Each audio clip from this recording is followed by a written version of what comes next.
동안 진행되어 온 미랄 특별 새벽 기도회가 어제 새벽에 잘 끝났습니다. 4주 동안 열심을 내어서 새벽마다 참여해 주시고 또 기도해 주신 여러분들께 감사드립니다. 사정이 있어서 새벽에 나오지 못하신 분들은 우리 교회 홈페이지가 잘 되어 있습니다. 그 설교 코너에 들어가시면은 새벽에 설교한 내용이 녹음되어서 올라가 있을 것입니다. 부탁드리기는 여러분들이 그 설교를 가정에서도 들으시고 부활신앙을 견고하게 가지는 하담의 식구들이 될 수 있기를 기원합니다. 십자가 신앙도 중요하지만 그에 못지않게 부활신앙도 중요합니다. 그렇기 때문에 여러분들이 십자가 신앙, 부활신앙 위에 굳게 서서 모든 세상의 두려움과 유혹을 넉넉하게 이기는 승리하는 그리스도인들이 다 될 수 있기를 축원합니다. 오늘은 어린이 주일을 맞이하면서 사랑으로 가르치는 진리, 이런 제목으로 설교를 준비하였습니다. 몇 년 전에 부산 버니엘 여고에서 교사 세미나가 있어서 제가 기차를 타고 부산으로 내려가다가 차 안에서 우연히 이 박종순 목사님을 만났습니다. 박종순 목사님은 우리 한국 교계의 큰 지도자입니다. 서울 이문동에 있는 충신교회를 담임하셔서 30년 동안 목회하셨고 또 우리 교단 총회장을 역임하셨고 또 숭실대학교 이사장도 하셨고 한국교회 세계 선교협의회 회장도 맡아보셨고 또 특별히 1993년도입니까? IMF가 터졌을 때에 국민들 금 모으기 운동을 할 때에 그 중심 역할을 감당했던 어른이 이 박종순 목사님입니다. 이렇게 훌륭한 어른을 바로 옆자리에서 같은 목적지를 향하여 가게 되었으니 얼마나 참 대화할 수 있는 좋은 기회입니까? 많은 걸 여쭤보고 싶었습니다. 그 중에 인상에 남는 것이 이런 내용이었습니다. 많은 지도자 역할을 감당하셨는데 제일 어려웠던 일이 무엇이었습니까? 총회장 일하는 거 쉽지 않으셨죠? 여쭤보니까 물론 총회 일하는 거 참 어려웠습니다. 그것 때문에 골치가 아팠습니다. 서로 이해관계가 다르기 때문에 그걸 조정하느라고 애 많이 먹었습니다. 그런데 총회장 일하는 것보다 더 어려운 것이 한 교회 교인들을 목회하는 것이라고 생각됩니다. 30년 동안 설교했는데도 안 바뀌어요. 답답해요. 30년 동안 그렇게 말씀을 가르쳤는데 달라지지 않는 모습을 볼 때에 참 벽에 부딪힌다 하는 그런 느낌을 받습니다.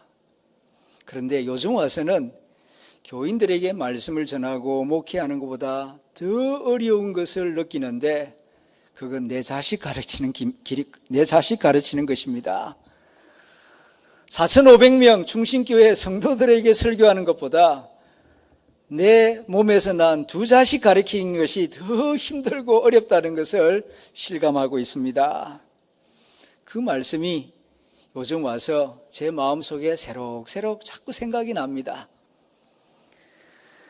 하나님이 왜 우리에게 자식을 주셨을까요? 어떤 분이 그렇게 대답을 합니다. 내 뜻대로 안 되는 것이 확실히 있다는 것을 보여주기 위해서. 다른 거는 다 마음 먹으면 열심히 하면 다 되는데 이 자식 농사는 내 뜻대로 안 돼요.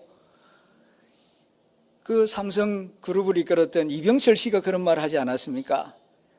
다른 거는 다 마음 먹으면은 다 돼요. 열심히 하면은 뭐 돈도 벌고 회사도 세우고 뭐 사람도 세우고 다 되는데 이 골프 치는 거하고 내 자식 키우는 거는 내 뜻대로 안 되어서 참 속이 썩을 경우가 많았다 하는 이야기를 기억하고 있습니다. 이스라엘의 가장 위대한 왕은 단연코 다윗 왕입니다. 다윗 왕은 이스라엘의 가장 위대한 왕이요 용사 중에 용사입니다. 그런데 다윗이 자식 문제 때문에 속 많이 썩었습니다. 다윗은 절대로 울지 않는 남자였습니다. 그러나 아들 때문에 많이 울었습니다. 성경을 보게 되면은 내 아들 압살롬아, 내 아들 압살롬아 통곡하는 모습을, 아버지의 그 통곡하는 모습을 성경에서 보게 됩니다.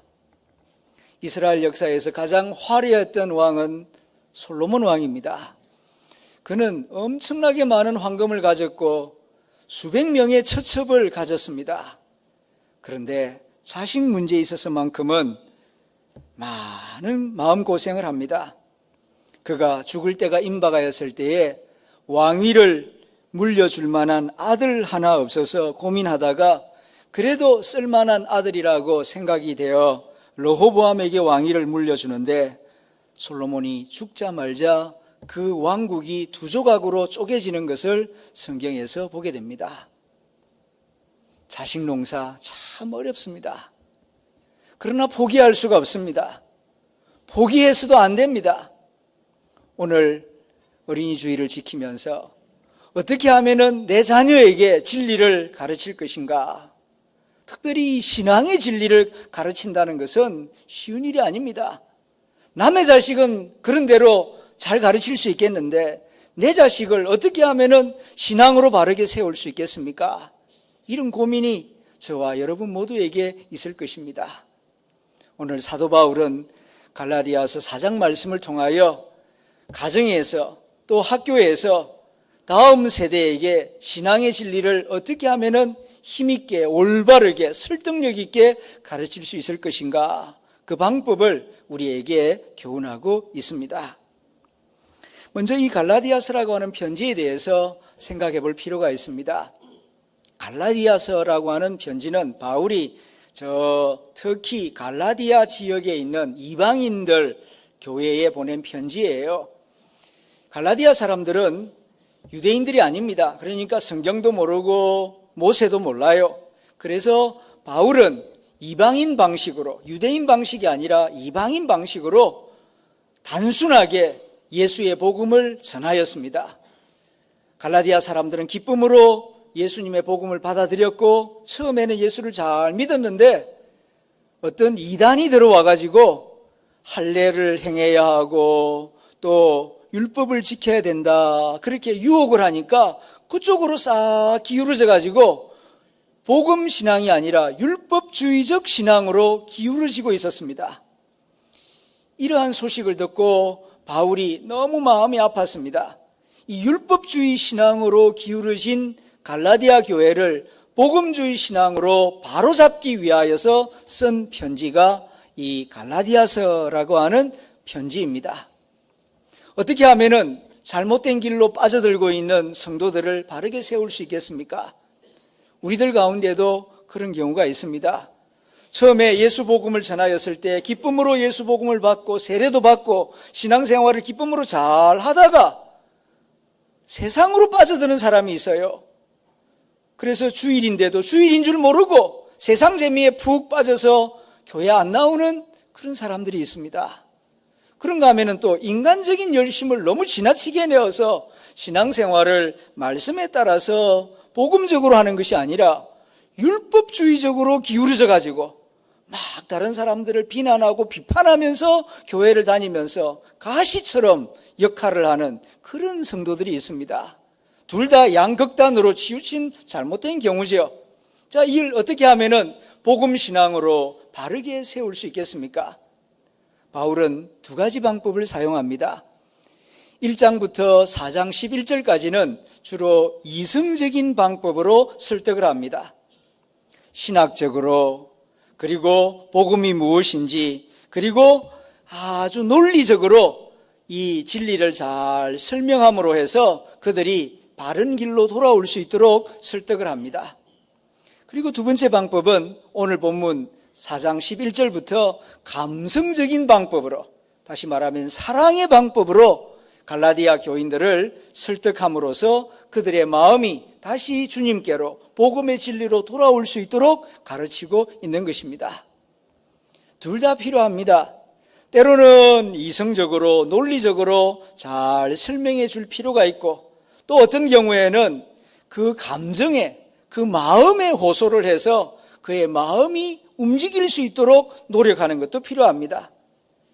둘 다 중요하지만 굳이 비교하자면은 이 감정적인 방법이 더 중요하다고 말할 수 있습니다. 왜냐하면 사람은 이성적인 존재인 동시에 감정적인 존재거든요. 그래서 이 마음이 좀 감성이 좀 이렇게 뜨거워지고 마음이 열려져야 의욕도 생기고 또 잘못된 것을 머리로만 아는 것이 아니라 행동으로 이제 고쳐야 되겠다 하는 그런 결심이 생길 수가 있기 때문입니다. 가족관계는 세상 사람들과의 관계와는 다릅니다. 세상 사람들 전도하는 것은 그런 대로 할 수 있지만 가족 구원, 가족 전도하는 것이 훨씬 더 어렵게 느껴집니다. 저도 그렇습니다. 신학교에서 강의하는 것보다 교회에서 설교하는 것이 더 어렵게 느껴집니다. 신학교에서는 한 학기마다 학생이 바뀌지만 교회에서는 교인이 바뀌어지지 않습니다. 신학교에서는 신학 지식만 잘 가르치면 되지만 교회에서는 설교뿐만 아니라 삶이 달라지는 것을 보여주어야 합니다. 그러므로 지식과 논리만 가지고서는 어렵습니다. 마음으로 가르쳐야 하고 사랑으로 가르쳐야 하고 모범을 보이면서 가르쳐야 말씀에 힘을 가질 수가 있기 때문입니다. 오늘 사도 바울은 사랑하는 갈라디아 교인들을 복음의 진리 위에 바르게 세우기 위하여 사랑으로 가르치는 모습을 보게 됩니다. 이 모습은 우리가 가정에서 우리 자녀들에게 신앙의 진리를 어떻게 가르쳐야 하는지를 잘 교훈하고 있습니다. 첫째는 사랑으로 가르치기 위해서는 그와 같이 되어야 합니다. 그와 같이 되는 것, 이것이 사랑의 모습입니다. 오늘 본문 12절을 읽어봅니다. 형제들아, 내가 너희와 같이 되어선즉 너희도 나와 같이 되기를 구하노라. 너희가 내게 해롭게 하지 아니하였느니라 말하고 있습니다. 형제들아, 내가 너희와 같이 되지 않았느냐? 사실 바울은 갈라디아 교인들을 사랑하여서 그들과 같이 되려고 무던히 애를 썼습니다. 바울은 유대인입니다. 갈라디아 사람들은 이방인이에요. 그런데 바울은 유대인이지만 이방인처럼 갈라디아 교인들 속에서 목회를 하고 말씀을 가르쳤습니다. 바울은 바리새인 중에 바리새인이었습니다. 무슨 말인가 하니 어릴 때부터 율법을 조목조목 다 배우고 암송하고 율법이 체질화되어 있는 사람입니다.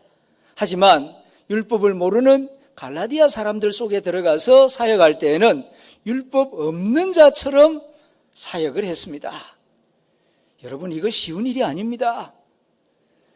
마치 어른들이 어린아이를 사랑할 때에 어른처럼 행동하라고 강요하는 것이 아니라 어린아이처럼 말을 하고 어린아이가 먹는 과자를 먹고 어린아이처럼 방바닥을 기어다니면서 아이들과 장난을 치고 같이 놀이도 하고 같이 시간을 보내는 것처럼 그렇게 바울은 갈라디아 교인들을 위하여서 그들과 같이 되었다는 것입니다.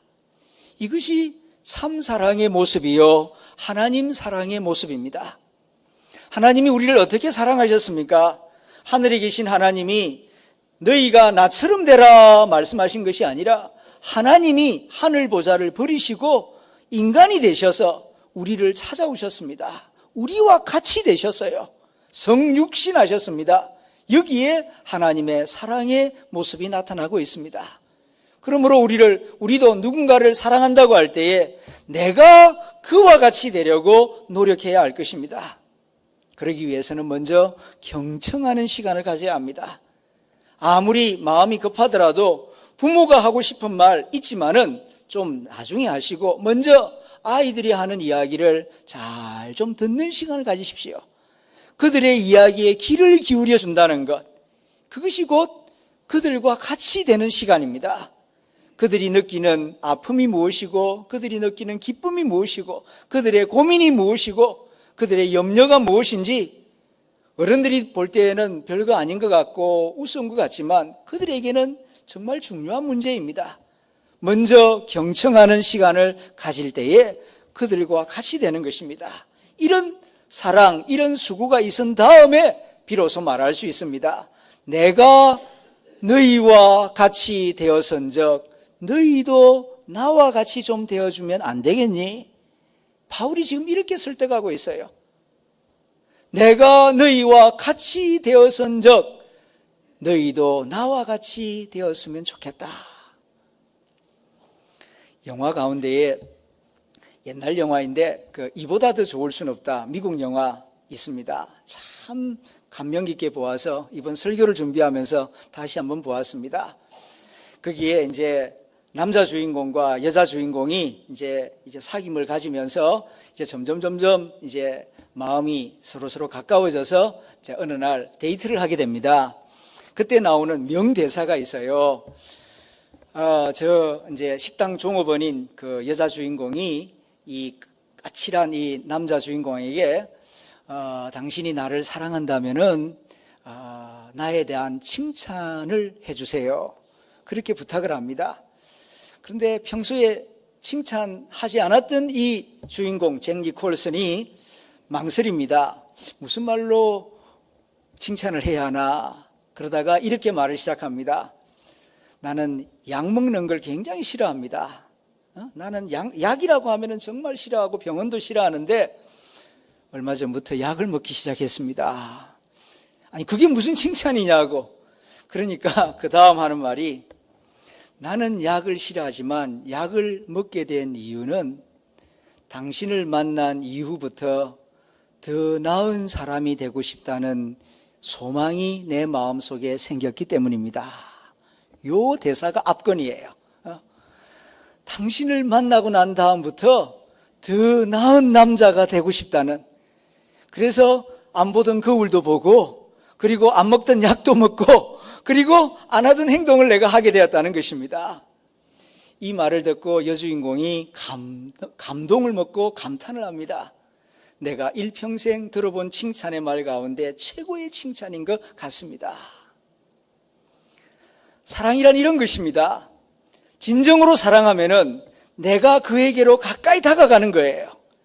그 보고 나에게 왜 안 오느냐? 그렇게 윽박지르는 것이 아니라 사랑하면은 그에게로 가까이 다가갑니다. 그리고 그와 같이 되려고 하는 것입니다.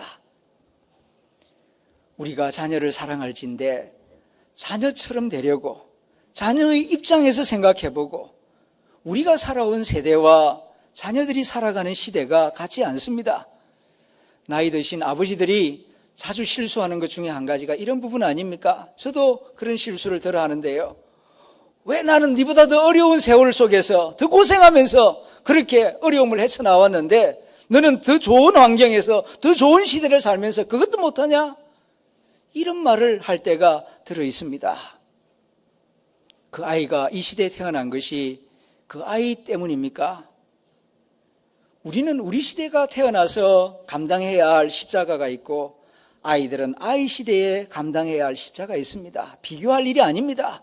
각각 지고 가야 할 십자가가 다른 것입니다. 있는 그대로를 이해하고 경청하고 그와 같이 되려는 시간을 먼저 가질 때에 그도 아빠가 하는 이야기를 들어줄 것이고 아빠처럼 되고 싶다 하는 그런 마음을 가지게 될 것입니다. 두 번째, 사랑으로 가르치는 바울의 모습은 칭찬하는 모습, 감사하는 모습입니다. 오늘 본문 14절을 봅니다. 너희를 시험하는 것이 내 육체에 있어되 이것을 너희가 업신여기지도 아니하며 버리지도 아니하고 오직 나를 하나님의 천사와 같이 또는 그리스도 예수와 같이 영접하였도다. 다시 말하면 고맙습니다 라고 지금 말하고 있는 것입니다. 사도 바울은 육체의 가시를 가지고 있었습니다. 그게 무엇이었는지 성서 주석가들은 두 가지로 많은 추측을 합니다. 하나는 간질이었거나 다른 하나는 안질이었을 것으로 추측하는데 간질이라고 추측하는 분들이 많습니다. 만일 진짜 그랬다면 한번 상상을 해 보십시오. 다른 일도 아니고 복음을 전하는 일입니다. 많은 사람들 앞에서 예수 믿으라고. 그런데 이렇게 설교하다가 갑자기 간질이 도져가지고 이 눈동자가 돌아가고 입에 거품을 물고 갑자기 사람이 미쳐가지고 땅바닥에 뒹굴다가 정신을 차린 다음 강대상에 다시 서서 성도들의 얼굴을 보면서 복음을 전하려고 하면은 이게 권위가 서겠습니까? 창피해가지고 지 병 하나도 못 고치는 주제에 뭐 남들은 뭐 믿으라고 행복하라고 구원받으라고 니나 고치세요. 그러면서 사람들이 업수이 여기지 않겠습니까? 바울에게는 그런 부끄러움이 있었고 육체에 가시가 있었습니다. 그런데 갈라디아 교인들은 바울의 그런 연약한 모습을 볼 때에 창피스럽게 생각하거나 비난하지 않았습니다. 오히려 저렇게 연약한 모습을 가지고서도 목숨 걸고 복음을 전하기 위하여 애쓰는 바울을 고맙게 생각하고 칭찬해주고 복음을 더 잘 전할 수 있도록 격려해 주었습니다. 그 일을 기억하면서 바울은 그때 내가 육체의 부끄러운 부분을 가지고 있었으나 그대들이 나를 용납하고 천사같이 대접해주고 그리스도를 영접하는 것처럼 영접해 주었습니다. 당신들은 참으로 고마운 사람들입니다. 이렇게 지금 말하고 있는 것입니다. 바로 여기에 바울의 지혜가 있습니다. 사람의 마음을 열려고 할 때에는 먼저 내 수고보다 상대방의 수고를 알아주고 내 사랑보다는 그 사람의 사랑을 먼저 언급해주고 내 헌신보다는 상대방의 헌신을 먼저 알아주는 그런 일이 먼저 있고서야 마음문이 열리는 것입니다. 나는 이렇게 잘하는데, 나는 이렇게 열심히 하는데, 나는 이보다 더 열악한 환경에서도 이렇게 다 성공을 했는데 너는 이 좋은 환경에서 뭐하고 있냐? 이렇게 대화를 시작하면은 마음문이 닫혀버려요. 내 수고보다 상대방의 수고를 먼저 귀하게 여기는 그런 마음, 그런 표현이 있어야 한다는 말씀입니다. 자녀에게 신앙의 진리를 가르칠 때에도 먼저 고마운 마음을 가지고 고마운 표현을 많이 해야 할 것입니다. 사실 생각해 보면 우리의 자녀는 애물단지가 아니라 부모된 우리에게 얼마나 고마운 존재인지 모릅니다. 가정에 웃음을 가져다 주었고 행복을 가져다 주었고 아빠가 되게 해주었고 엄마가 되게 해주지 않았습니까? 퇴근할 때에 발걸음을 경쾌하게 해주었고 할머니, 할아버지에게 큰 위로와 기쁨이 되었습니다.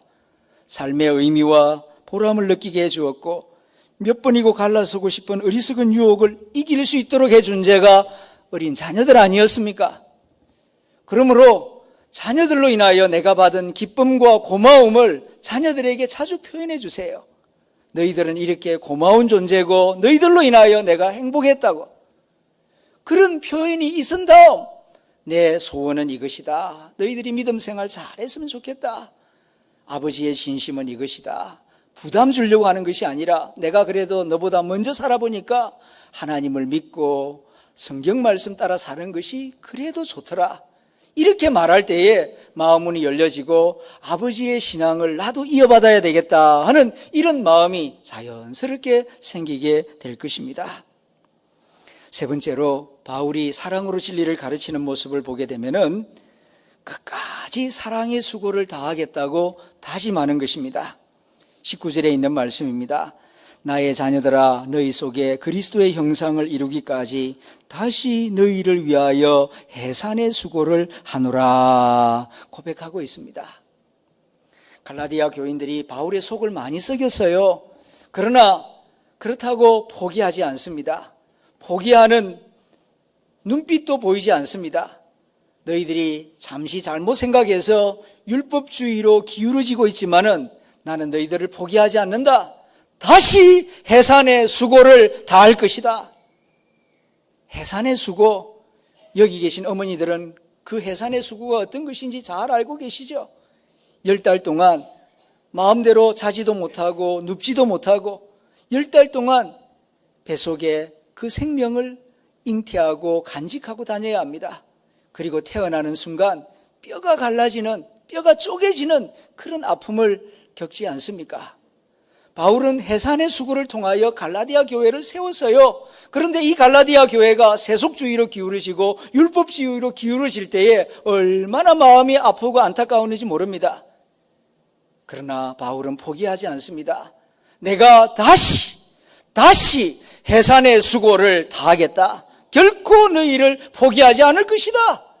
이렇게 사랑의 수고를 끝까지 다할 것을 다짐하고 있는 것입니다. 학교에서나 가정에서 가르치는 사람이 명심해야 할 것이 있습니다.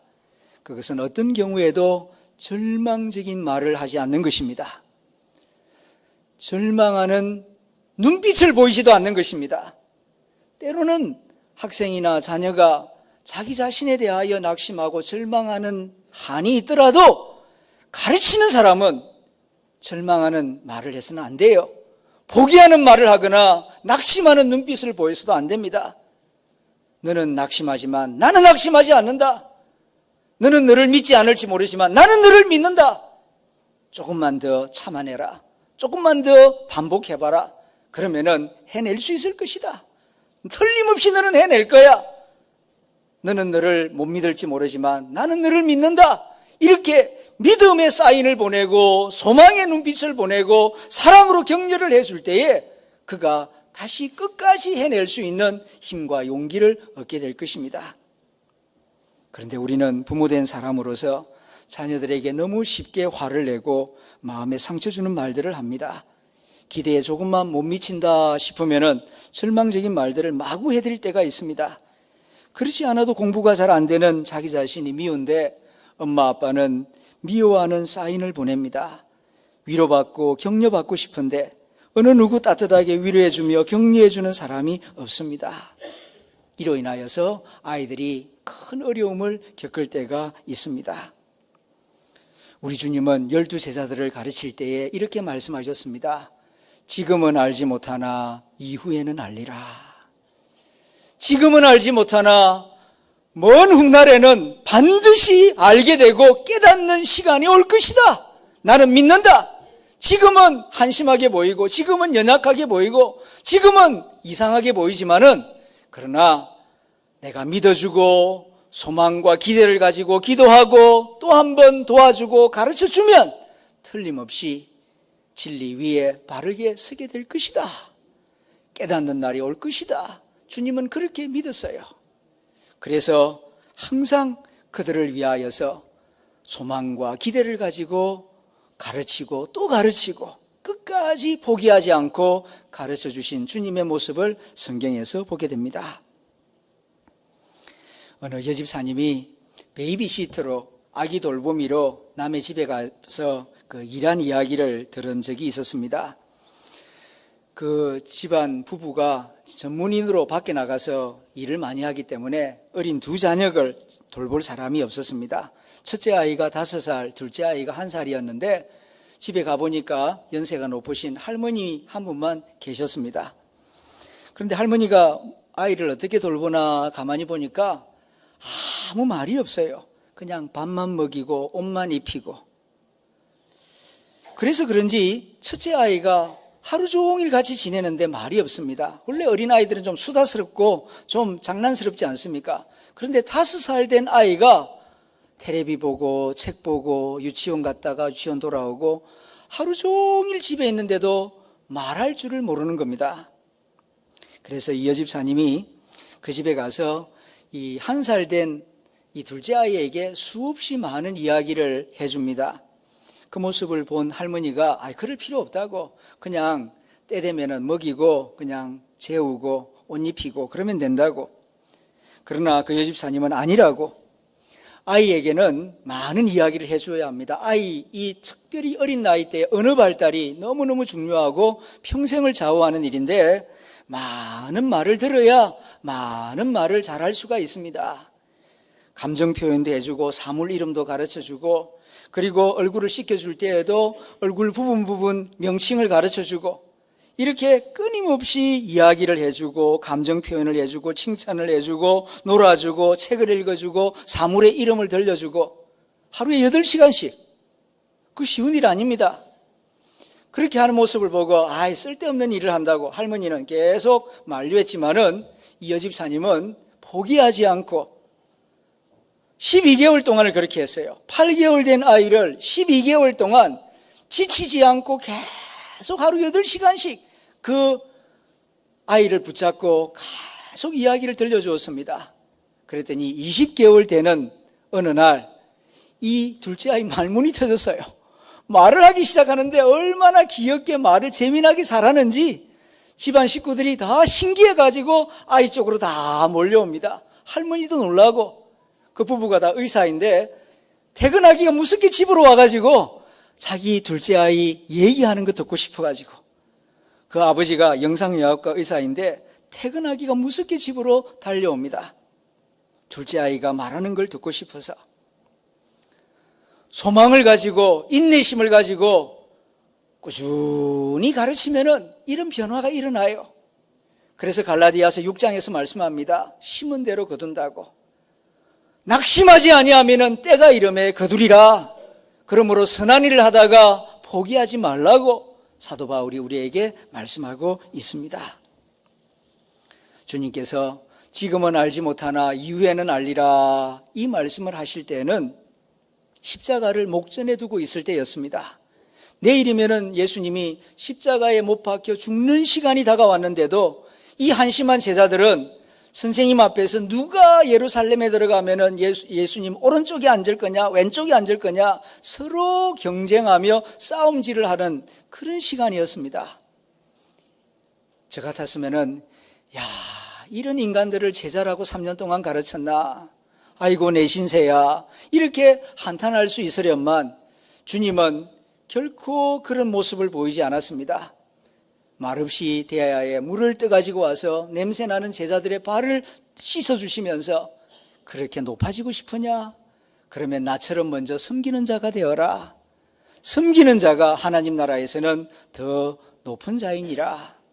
베드로가 아이고 선생님 이제 어떻게 제자의 발을 씻겨주십니까? 그럴 때에 이제야 알았냐? 이 녀석아 그렇게 핀잔을 주신 것이 아니라 지금은 알지 못하나 이후에는 알리라. 그러면서 제자들의 발을 씻겨주셨습니다. 사실 베드로는 그 당시만 해도 몰랐습니다. 그러나 이후에 그가 알게 되었을 때 얼마나 감격하고 감사하는지. 그래서 베드로는 나중에 로마로 들어가서 십자가에 거꾸로 매달려서 주님을 위한 순교 제물로 자기 목숨을 내어주었습니다. 한때는 한심한 제자였지만은 깨닫고 난 다음에는 주님을 위하여 자기 목숨을 바치는 충성스러운 제자가 되었다고요. 어떻게? 스승 되신 주님의 믿음과 기대와 사랑이 헛되지 않아서 그와 같이 놀라운 충성스러운 제자로 변화하게 된 것입니다. 그러므로 자녀를 가르칠 때나 학생들을 가르칠 때에 조급하게 생각하지 맙시다. 사랑도 진리도 농부처럼 심어야 합니다. 그런데 우리는 마치 도박처럼 인생을 생각할 때가 많아요. 어느 날 배가 잘 들어오면 그냥 대박 나는 것처럼 이 사회가 그런 말들을 많이 하는데 그 잘못입니다. 인생은 도박이 아니고 농사와 같은 것입니다. 봄에 땅을 개간하고 좋은 씨를 골라서 부지런히 믿음을 따라서 심고 땀을 흘리고 잘 가꾸면은 무더운 여름이 지나고 그리고 잡초도 뽑아주고 정성껏 가꾸면은 가을이 되어 때가 되었을 때에 많은 열매를 거두게 될 것입니다. 이런 믿음을 우리가 가져야 합니다. 부지런히 사랑하고 부지런히 희생하고 부지런히 기도하고 좋은 것을 심어 놓으면 언젠가는 거두게 될 것입니다. 그러므로 우리들도 끝까지 사랑합시다. 절대로 낙심하지 말고 내 처지와 형편과는 상관없이 한결같은 모습으로 자녀를 위하여 기도하며 사랑으로 진리를 꾸준히 가르치면 틀림없이 우리 자녀들도 믿음 위에 견고하게 서서 우리와 같이 예배하고 우리와 같이 기쁨으로 예배하는 신앙의 좋은 자녀들이 될 줄로 믿습니다. 함께 기도하겠습니다.